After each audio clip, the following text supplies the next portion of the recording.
탕자의 비유의 말씀을 함께 나누도록 하겠습니다. 탕자의 비유가 아니죠. 불의한 청지기의 비유를 함께 나누도록 하겠습니다. 저는 이 말씀을 보면서요, 아마 예수님이 하신 비유 가운데에서 가장 이해하기 어려운 비유 가운데 하나가 아닌가 생각을 해요. 실은 우리가 이 비유의 말씀의 대가인 우리의 볼트만 신학자는 이 불의한 청지기의 비유를 보면서요, 가장 이해하기 힘든 이상한 비유다라고 말했습니다. 이 말씀이 과연 무엇을 교훈하고 계신지 아무리 연구를 해도 이 말씀의 뜻을 이해할 수가 없는 거예요. 실제 우리가 역사적으로 수많은 우리가 목회자들이 이 말씀을 제대로 이해를 한 사람이 별로 없습니다. 역사를 볼 때 그만큼 어려운 말씀이기 때문에 오늘은 우리가 조금 이렇게 집중적으로 우리가 이 말씀에 귀를 기울여서 함께 살펴보기를 원합니다. 우리가 어떤 이 말씀을 보면 우리가 외적으로는 분명한 교훈이 하나가 있어요. 자, 이 불의한 청지기가 자기가 불의한 일을 행함으로 말미암아 이제 주인에게 쫓겨나게 되었습니다. 그래서 이제 고민을 하죠. 내가 어떻게 하면 살 수가 있을까? 땅을 파자니 힘이 없고, 뭐 힘이 왜 없겠는가요? 핑계하는 거죠. 하기 싫은 거죠, 싫어. 빌어먹자니 부끄럽고. 그래서 이제 방법을 쓴 것이 바로 이제 빚진 자들에게 탕감해 주는 일입니다. 근데 우리가 이 일을 보면은, 실제 어떻게 보면은 주인이 이를 칭찬해요, 이 사람에 대해서. 이 말씀을 우리 헷갈리게 하는 거예요. 분명히 주인의 재산을 탕진하였고, 또 주인의 재산을 또 빚을 탕감해 주면서 더 불의한 일을 계속 불의한 삶을 행동을 했음에도 불구하고 주인이 칭찬하였다. 근데 실은 칭찬하는 것은 그 사람의 행위를 칭찬한 것이 아닌 걸 알 수가 있어요. 뭘 칭찬했어요? 그 사람이 자기가 앞으로 쫓겨난 다음에 어떻게 살 것인가 이거를 위해서 실은 이가 한 행동, 방법에 대해서 칭찬하고 있는 거예요. 그게 뭐죠? 자기의 미래의 삶을 준비했다는 것입니다. 그래서 주인의 돈을 이용해서 다른 사람의 돈을 탕감해주고 나중에 탕감받은 사람이 이 사람을 잘 이렇게 대접할 수 있도록 섬길 수 있도록 만들었다는 이 점에 대해서 주인이 칭찬하고 있는 거예요. 그래서 우리가 이 점을 볼 때는 한 가지 분명한 교훈이 있죠. 오늘 세상의 사람들도 오히려 빛의 자녀보다 지혜롭다고 이야기합니다. 세상 사람도 실은 자기의 삶을, 미래를 준비를 해요. 자기의 노년을 준비하고, 우리가 젊은이도 자기 앞으로의 모든 삶을 준비하기 위해서 열심히 공부를 하고 어떤 삶을 준비를 합니다. 이 준비하는 모습이 너무나 아름답다는 거죠. 여기에 칭찬을 받은 것입니다. 그런데 오늘 하물며 하나님의 성도들에 대해서 뭐라고 이야기해요? 세상 사람들도 이렇게 자기 미래를 준비하거늘 하물며 믿는 사람들이 어째 자기의 미래를 준비하지 않는 것이 옳다고 하는 거죠.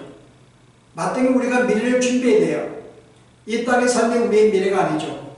다가올 우리가 영원한 천국, 우리가 그 나라의 삶을 우리가 준비하는 이 삶, 참으로 이 삶을 준비하는 성도가 얼마나 되냐고 우리에게 도전하고 있는 말씀이죠.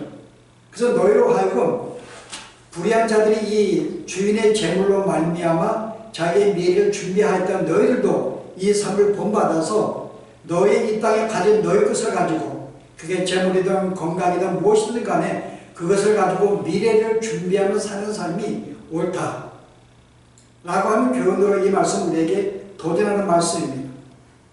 미래를 준비해서 우리가 살아가는 삶. 근데 우리가 이 말씀을 조금 더 깊이 연구하면요, 여기에 더 깊은 영적인 교훈이 담겨 있습니다. 자, 먼저 여기에 불의한 청지기가 나오는데요. 이 불의한 청지기는 지금 누구를 말하고 있을까요? 불의한 청지기는 누구를 말하고 있을까요? 여러분이 이 말씀을 먼저 우리가 이해하기 위해서요, 우리가 먼저 알아야 될 것이 있는데, 이 비유는 지금 누구한테 주는 말씀인가요? 여러분이 지금 15장에 보시면은 예수님이 지금 세리와 죄인들이 그 앞에 나와왔어요. 그래서 함께 그의 말씀을 듣습니다. 그리고 함께 식사도 나눕니다. 그럴 때 이것을 보고 있는 바리새인과 서기관들의 수군거에 이르되 2절에 이 사람이 죄인들을 함께 영접하고 함께 음식을 먹는다고 비난하는 거예요.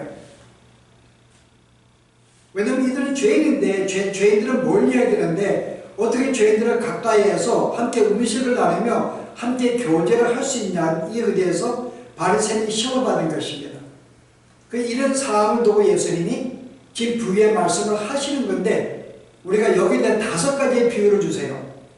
자, 첫 번째는 뭐죠? 잃어버린 양에 대한 것입니다. 100마리 양이 있는데 한 마리 양을 찾아요. 그 다음에 동전을 잊어버렸는데 한 여인이 그 동전을 찾는 비유가 나옵니다. 그 다음에 세 번째 비유가 뭐가 나와요? 탕자의 비유죠. 여기서 잃어버린 아들을 찾는 사건이 나옵니다. 자, 그래서 우리가 이 앞에 이 비유를 통해서 지금 우리가 전체 내용을 지금 뭘 말하고 있는 거예요? 자, 잃어버린 것이 있는데 주인이 가서 열심히 그를 찾아서 그를 구해냅니다. 동전이 찾은 게 아니고 양이 찾은 게 아닙니다. 여기서 하나님의 어떤 선택, 하나님이 먼저 우리의 구원을 시작했다는 걸 볼 수가 있어요. 탕자의 비유도 마찬가지입니다. 그가 자기가 아버지의 모든 재산을 다 우리가 탕진한 다음에 그 다음에 그가 자기의 삶을 돌아보는데 너무나 비참한 거죠. 내가 이렇게 너무나 내가 죄를 지었구나라고 그가 그의 삶을 돌이키며 아버지에게 돌아갑니다. 근데 이 돌이키는 삶이 인간 스스로 가능할까요? 우리가 성령이 우리에게 임재하지 않으면, 하나님이 우리로 하여금 우리의 삶을 돌아보게 하지 않으면 우리는 우리의 삶이 어떤지를 돌아볼 수가 없습니다. 성령이 역사해야지만이 우리가 얼마나 비참한 삶을 살고 있었는지, 얼마나 큰 죄인이었는지, 왜 내가 아버지 길로 돌아가야 되는지를 깨닫게 되는 거예요. 성령이 나에게 먼저 오셨습니다. 이 일로 내가 깨달아지는 거예요. 탕자가요. 그럼 이 구원도 뭐죠? 먼저 하나님께서 탕자에게 먼저 찾아가 주셨고 그 결과로 그가 삶을 돌아보고 아버지께 돌아간 것입니다. 자, 여기에 회개가 먼저 나오죠. 돌아가는 것, 다시 찾기어지는 것. 근데 이 회개는 누구로 말미암아? 내가 스스로 내 삶을 돌아보는 게 아니라 아버지의 은혜로 말미암아 그가 역사에서 내 삶을 돌이켜가는 것을 성경은 회개라고 합니다. 그 다음에 이가 돌아올 때 아버지는 어때요? 먼저 그를 죄인들이 그 삶을 내버려 둬도 괜찮은데 그를 국민이 여겨서 그 삶을 돌이켜가지고 다시 돌아오게 한 다음에 다시 존귀한 자리에 앉히는 것, 이게 하나님의 은혜와 국민도 여기에 소개됩니다. 그래서 예수님이 하신 이 5개의 비유는 하나의 교훈을 주게 거예요. 뭐죠? 인간의 범죄와 그의 돌이킴에 대해서, 돌이키는 자가 누구만이? 하나님이 찾아간 자, 선택한 자만이 돌아온다는 것. 그다음 이 모든 과정은 하나님의 은혜와 하나님의 국률로 되어진다는 것. 바로 이 사실을, 이 주제를 교훈하고 있습니다. 그럼 오늘 여기에 있는 이 비유가 뭘까요? 또한 물소가 나옵니다. 앞에서 한 가지 이 교훈을 주기 위해서 비유시고 또 동일한 비유인 것을 우리가 교훈인 것을 알 수가 있죠. 그럼 오늘 이 청지기의 비유는 지금 뭘 말하고 있는 거예요? 죄에 대해서 말하고 있는 거고요. 회개에 대해서 말하고 있는 거고 하나님의 긍휼과 은혜에 대해서 말하고 있는 것입니다. 자, 그런데 여기 나와 있는 불의한 청지기는 지금 누구를 예표하는 거예요? 바로 불의한 죄에 빠진 인간을 모습을 보여주고 있는 거예요. 자, 제일 먼저 보세요. 이 사람이 주인에게 청지기 직분을 맡았는데 그가 청지기 직분을 잘 감당하지 못하고 많은 물질을 허비해버렸습니다. 누가 연상이 돼요? 최초의 아담과 하와가 비유되죠. 하나님이 그를 만드시고 이 인류의 청지기로 하나님이 세우셨어요. 온 우주를 잘 다스리라고 그에게 직분을 주셨는데 그가 직분을 잘 감당하지 못했습니다. 그리고 그가 이제 쫓겨났어요. 자, 쫓겨난 다음에 뭐라 그래요? 그가 이제 땅을 파고 살아야 됩니다. 오늘 그 비유예요. 땅을 파자니 힘이 없고 빌어먹자니 범죄한 인간의 모습을 보여주고 있는 거예요. 빌어먹고 땅을 파자니 힘들고, 근데 여기서 또 지혜를 모읍니다. 여전히 또 주위의 것을 가지고 또 불의를 행하죠. 계속 탕감해 주면서 자기를 위해서요. 여전히 어때요? 에덴 동산에 쫓겨나면서도 불구하고 여전히 불의한 삶을 살고 있는 인간의 죄의 모습을 이 사람은 우리에게 대변하고 있는 것입니다. 그래서 오늘 이 불의한 청지기는 전형적으로 하나님께 범죄하고 있는 인간의 모습을 지금 보여주고 있는 거예요. 그런데 오늘 이 사람이 어떻게 구원을 받는가요? 자, 오늘 여기 저희가 세례 나와서 주 앞에 함께 말씀을 음식을 나누는 이 회복에 이것이 어떤 방법으로 오늘 이 주신 말씀은 어떻게 하나님이 이들에게 긍휼을 베풀어서 다시 죽기로 돌아왔는가에 대한 이 교훈을 주기 위한 비유의 말씀입니다. 자, 우리가 어떻게 돌아왔는가요? 누구로 말미암아? 자, 우리가 범죄했습니다. 범죄한 사람은 우리가 돌이킬 수가 없어요. 우리가 스스로가 구제받을 수가 없습니다. 내가 아무리 선을 행한다고 이미 버림받은 자가 어떤 삶을 살든지 버림받은 존재는 주 앞으로 돌아갈 수가 없어요. 그가 구제를 한 듯 자기의 생명을 바친 듯 그게 구원을 받을 수 있는 방법이 아닙니다. 다 돌아올 수 있는 방법은 뭐죠? 하나님이 다시 그를 받아줘야 되는 거예요. 다시 받아줘야 되는데 그가 받을 수 있는 입장이 아닙니다. 왜냐하면 죄의 삭은 사망이기 때문에 여전히 그는 사망 가운데 있어야 돼요. 그러면 하나님이 그를 다시 부르고 다시 회복시키기 위해서는 그의 죄를 탕감해 줘야 되거든요. 그의 죄를 없애야 되는데 근데 그냥 탕감할 수가 없어요. 값을 받아야 되죠. 그래서 하나님이 대신해서 인간의 모든 죄를 뒤집어 써서 죄값을 받아야지만이 내 죄가 사해지고 다시 구원이 되는 것입니다. 자, 이를 위해서 누가 오셨다고요? 예수님이 오신 거예요. 그럼 오늘 이 모습은 뭘까요? 인간을 대신해서 불의한 존재로서 우리를 대속하신 예수님의 모습을 또 발견해야 됩니다. 그러니까 오늘 여기에 나오는 불의한 청지기는 저 오버랩이 되어 있는 거예요. 하나님께 범죄한 인간의 모습을 하나 보여주면서 또 하나의 겹친 교훈이 뭐예요? 여기서 그리스도의 모습을 또 우리가 보아야 됩니다. 자, 그리스도가 우리의 죄를 사하기 위해서 어때요? 불의한 세상에 오셨어요. 그러니까 인간의 모든 불의한 자리를 다 맡으셨습니다. 그리고 실은 불의한 자가 되셔서 결국은 이 율법의 정죄를 받아가 죄인이 되셔가지고 십자가에 죽으신 것은 불의한 자로 죽으신 거예요. 오늘 이 불의한 청지기의 모습은 바로 이 모습을 보여줍니다. 어떻게 이것이 예수님의 모습인가? 우리는 여기에 나와 있는 단어 가운데서 많은 단어들이 바로 이 불의한 청지기가 예수님의 예표인 것을 우리가 보여줍니다. 자, 보실래요? 뭐라 그래요? 이 사람이요. 4절에 보았더니 내가 이렇게 한다면은 나를 자기들이 영접을 할 것이라는 단어가 나옵니다. 이렇게 한다면 영접을 하게 될 것이다. 자, 예수님이 십자가에 죽으심으로 우리는 모든 사람이 믿는 자들이 선택된 자들이 그를 주님을 영접을 하게 됩니다. 그 예수님이 그래요. 내가 이렇게 한다면 그들 나를 영접하게 될 거야. 그리고 뭐라고 그래요? 마지막에요. 너희가 이렇게 내가 불의한 내가 너희를 대신해서 내가 불의한 삶으로 말미암아 그 결과로 너희를 영원한 처소로 영접하게 될 것이다. 마지막 9절에 나옵니다. 당신이 어떤 우리를 대신해 불의한 존재가 되셨고 심판을 받고 죽음으로 말미암아 어때요? 그 결과로 너희는 영원한 천소로 옮겨진다는 여기에 암시를 우리에게 줍니다. 더 우리가 예수 믿는 것을 우리가 암시할 수 있는 것은 뭐겠어요? 주인이 그에게 칭찬합니다. 분명히 그 잘못했는데 칭찬하는 거예요, 여러분.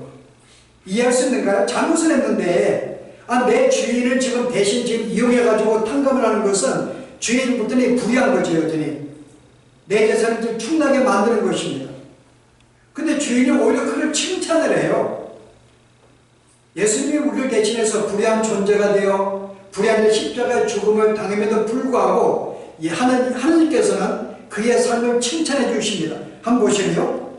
여기 그의 지혜를 보고 칭찬하였으니, 자, 두 개의 단어가 나오죠. 그의 지혜를 보고 칭찬하였으니, 자, 지혜는 누가 지혜로운 자인가요? 성경은 우리를 가리켜 지혜롭다고 말하지 않습니다. 자, 누가 지혜로운 자인지 여러분 잠언해 보시면 우리가 힌트를 얻을 수가 있는데요. 잠언 8장 보시기 바랍니다.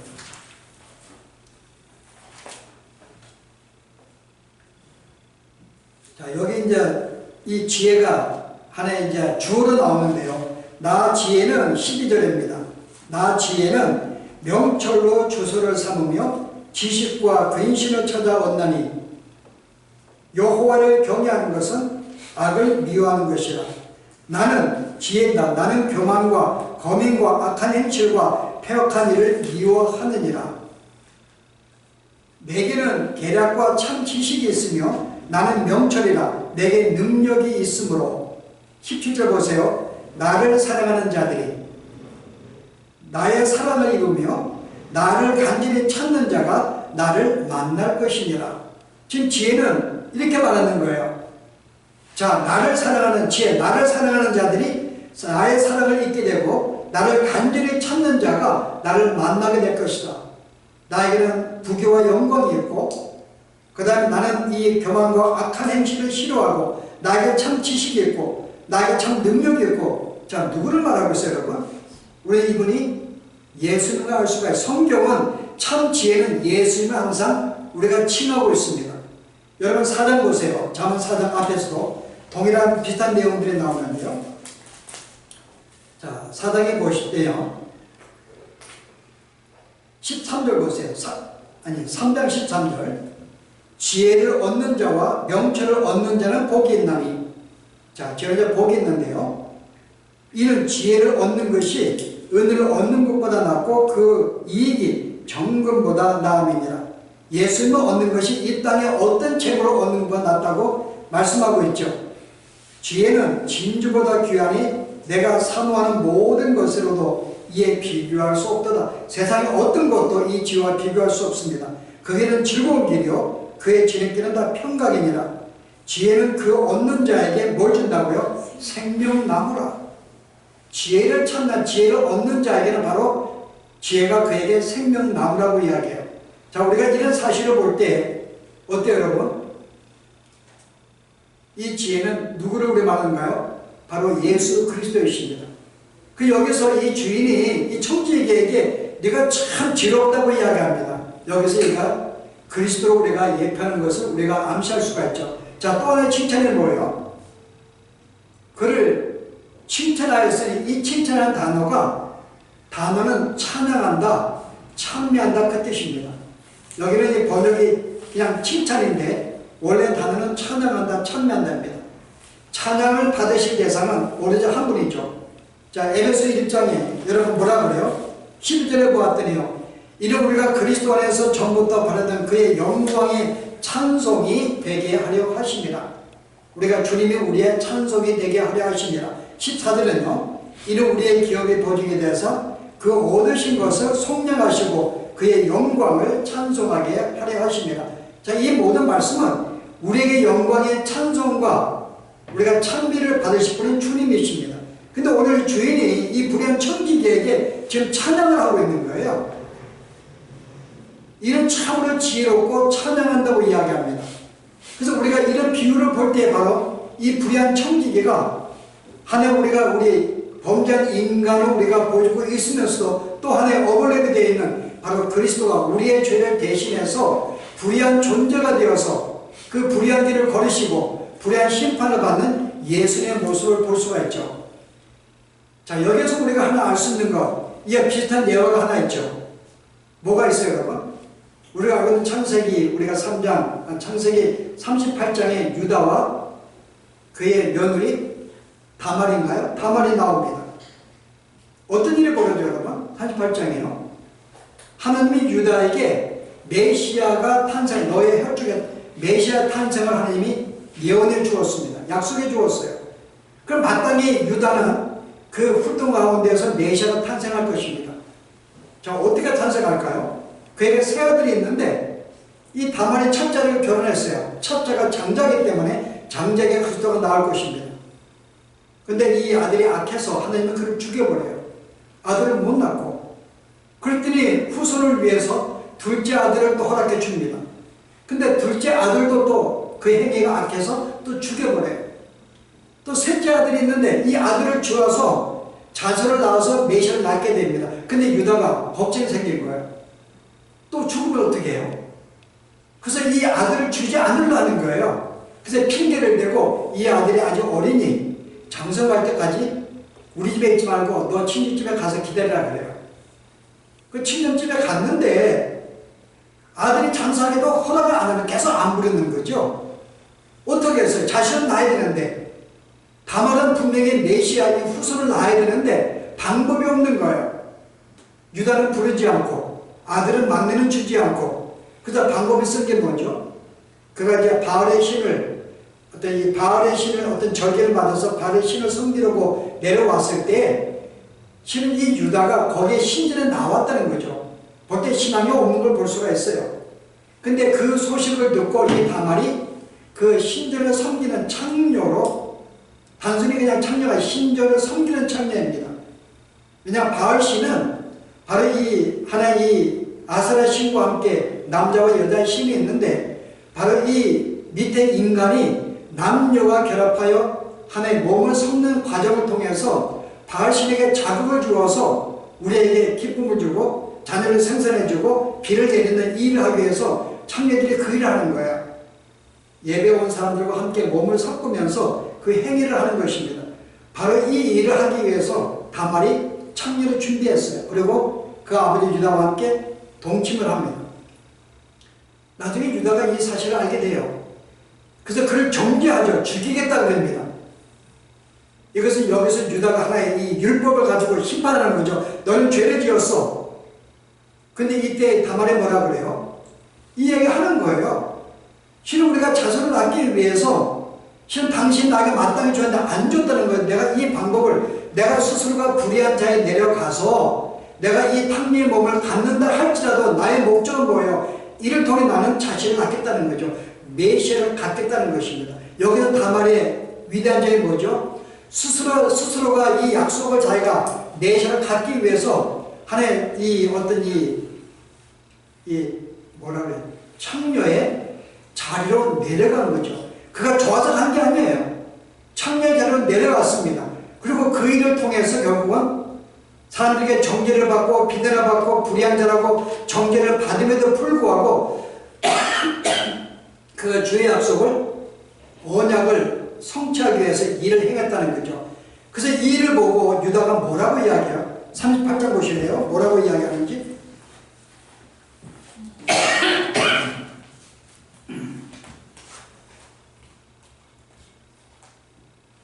26절 보십시오.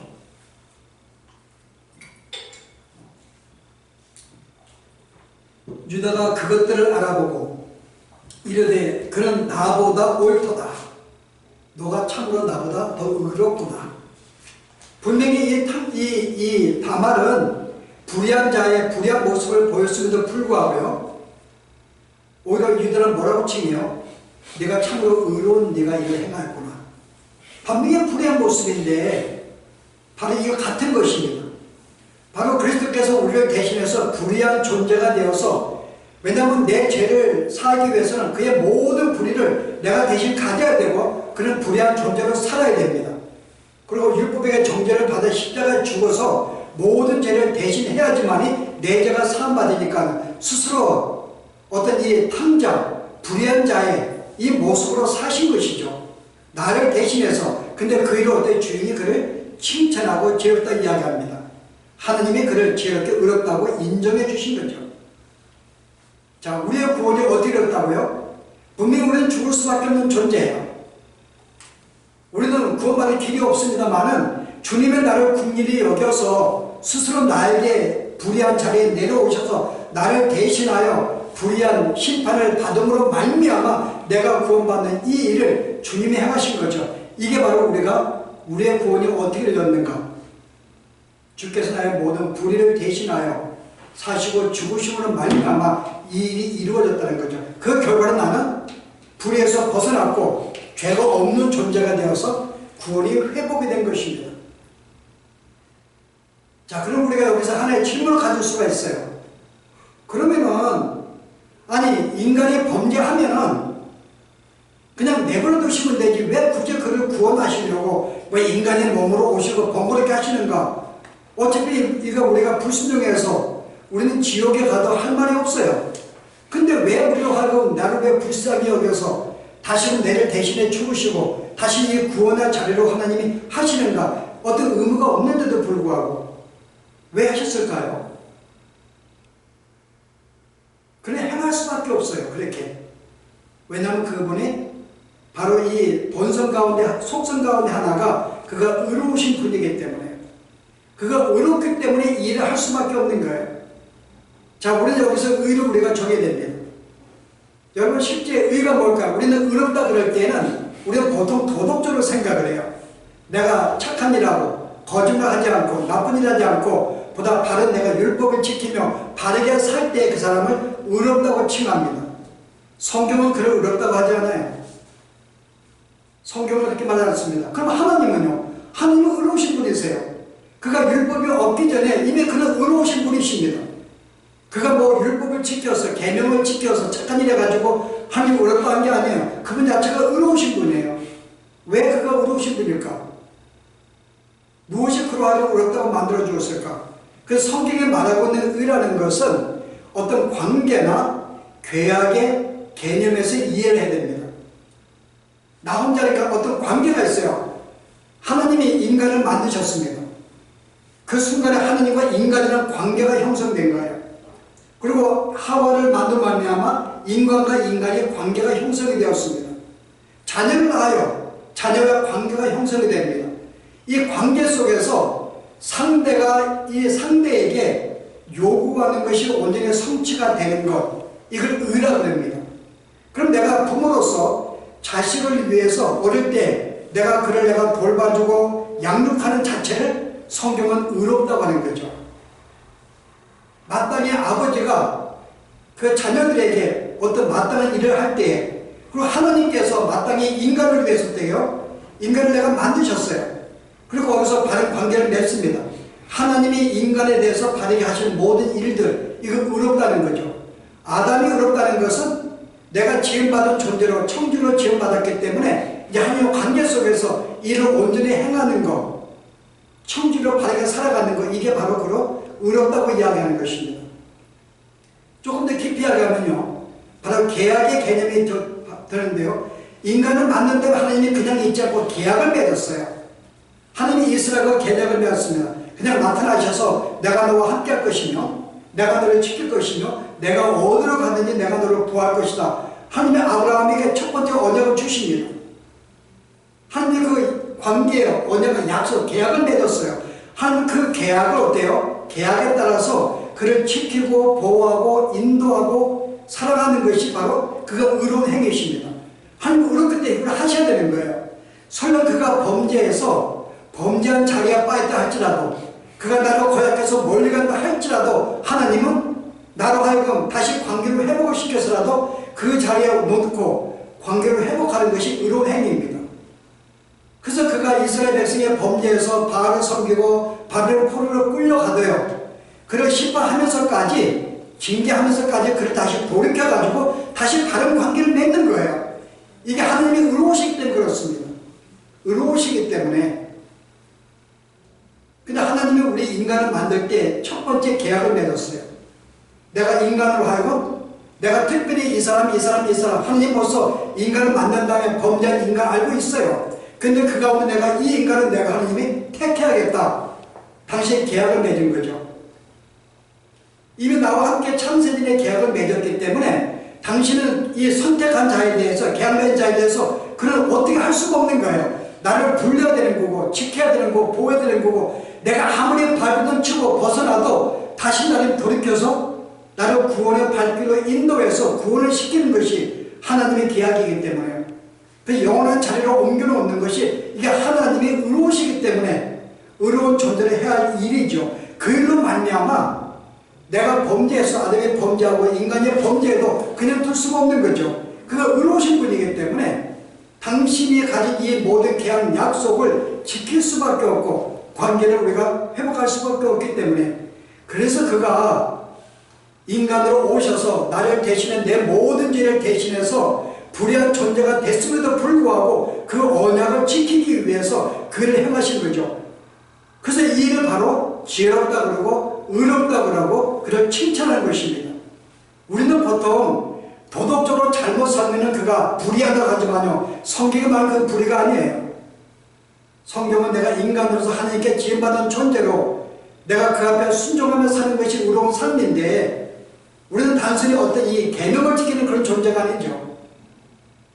그래서 우리는 불의한 것이 뭐 어떤 주인의 돈을 내가 이렇게 뭐 조금 버리고 엉뚱한 이게 불의한 것이 아니라 그 일을 했음에도 불구하고 그 일을 통해서 어때요? 관계를 회복하는 거죠. 일을 하셨기 때문에 하나님은 주님을 가리켜서 의로운 일을 했다고 하시며 그 일로 말미암아 우리가 의로운 존재가 된 것입니다.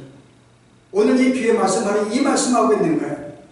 우리가 어떻게 의로운 존재가 되었는가? 나를 대신해서 불의한 존재가 되어서 이 청지와 같이 이런 삶을 삶으로 말미암아 어때요? 나의 모든 죄값을 사했다는 거죠. 그래서 오늘 여기에 탕제가 하나의 비유하는데 뭐가 나오죠? 내가 얼마 빚졌는가? 내가 100냥입니다. 50냥은 내가 갚았다 그래. 그의 어떤 죄를 탕감해 주려 하고 있잖아요. 내가 불의한 일을 함에도 불구하고 그의 어떤 속박을 내가 해결해 줍니다. 그래서 오늘 이 비유는요, 우리가 어떻게 구원이 되는 걸 보여주는 거예요. 바로 하나님의 은혜와 긍휼로 말미암아. 여기 바리새인들이 왜 그들을 이해하지 못했는가요? 이 아버지의 이 사랑하는 이 국민의 마음을 이해하지 못했던 거예요. 죄인들과 세들에 나와서 함께 음식을 먹는 것, 왜 그들은 이 죄가 함께 했는가? 여전히 그들은 율법으로 정죄를 했죠. 율법을 가지고. 그러나 성경은 그것이 옳다고 하는 거예요. 율법이 아니라 형제를 오히려 국리를 여기고 불쌍히 여기는 이 자체가 바로 이게 의로운 삶이라는 걸 보여주는 거죠. 그래서 오늘 이 말씀을 보시고 우리가 어떻게 구원을 받는가? 바로 우리가 스스로가 율법을 지켜서가 아니라 진짜 하나님의 그 사랑과 은혜로 말미암아 나에게 찾아오셔서 나를 변화를 시키시고 나를 다시 돌이킨 다음에 원래 내 자리, 영원한 종교자를 만드신 것은 처음부터 끝까지 하나님의 은혜와 긍휼로 되었다는 것을 우리에게 보여주며 이를 위해서 당신이 기꺼이 불의한 자의 자리에 처하셔서 불의한 값을 받으시는 이 모습을 우리에게 보여주신 하나님의 그 사랑을 우리에게 보여주는 겁니다. 또 하나 우리가 결심할 것은 이 하나님의 의가 있었기 때문에 우리는 어떤 삶을 산다 할지라도 우리는 실패하지 아니합니다. 왜냐하면 당신의 의로움이 나를 이 관계를 회복시켜야 되기 때문에요. 어떤 삶을 산다 할지라도 나에게 찾아오셔서 나를 설득하시고 이해하시고 변화하시고 징계하면서까지 그 관계를 회복하셔서 영원한 천국에 옮기시는 이 하나님의 의가 있기 때문에 우리 이 땅에 사는 동안에도 마음의 평강과 참 안식 속에 살 수가 있는 거죠. 다시는 이 사랑과 은혜를 기억하시면서 우리가 정말 주 안에서 참된 평강과 참된 의로운 삶이 살기를 바랍니다. 기도하십시다. 우리를 구원하시기 위해서 우리는 처음부터 끝까지 영원한 불의한 존재였음에도 불구하고 주님이 이 땅에 오셔서 그 불의한 삶을 대신하셔서 그의 값을 받으시고 십자가의 죽음으로 말미암아 나의 모든 죄를 사해 주시고 의로운 존재로 만들어 주신 하나님 진심으로 감사합니다. 이 하나님의 의로우심이 하나님의 그 사랑이 내가 어떤 상태에 있든지 내가 어떤 모양으로 있든지 결국은 나를 회복시키셔서 그 원래의 자리로 옮기시는 이 하나님의 사랑이 있었기 때문에 내가 주의 순간마다 주의 사랑으로 사는 줄 알고 이제부터 더욱 주님을 바라보고 주님께 의지하며 이 땅을 살아갈 수 있도록 인도하여 주시며 주님의 이름으로 말미암아 내가 어떠한 환경에 놓인다 할지라도 스스로 실망하고 좌절하고 내가 포기하지 아니하며 주님의 사랑에 의지해서 늘 아버지 하나님의 평강 가운데 살아갈 수 있는 저희들의 삶들을 축복하여 주시기를 원합니다. 뿐만 아니라 우리가 이 땅에 사는 동안에도 이런 주님의 삶을 본받기를 원합니다. 스스로 불의한 자리에 놓이셔서 심판을 받음에도 불구하고 생명을 살릴 수가 있다면 우리도 오늘 참으로 불의한 청지와 같이 나에게 주신 것들, 그게 재물이든 건강이든 나의 지혜든 이것들을 통해서 내가 오히려 생명을 살릴 수 있고 미래를 준비할 수 있는 저희들의 삶이 되도록 하나님 인도하여 주시옵소서. 예수 이름으로 기도합니다.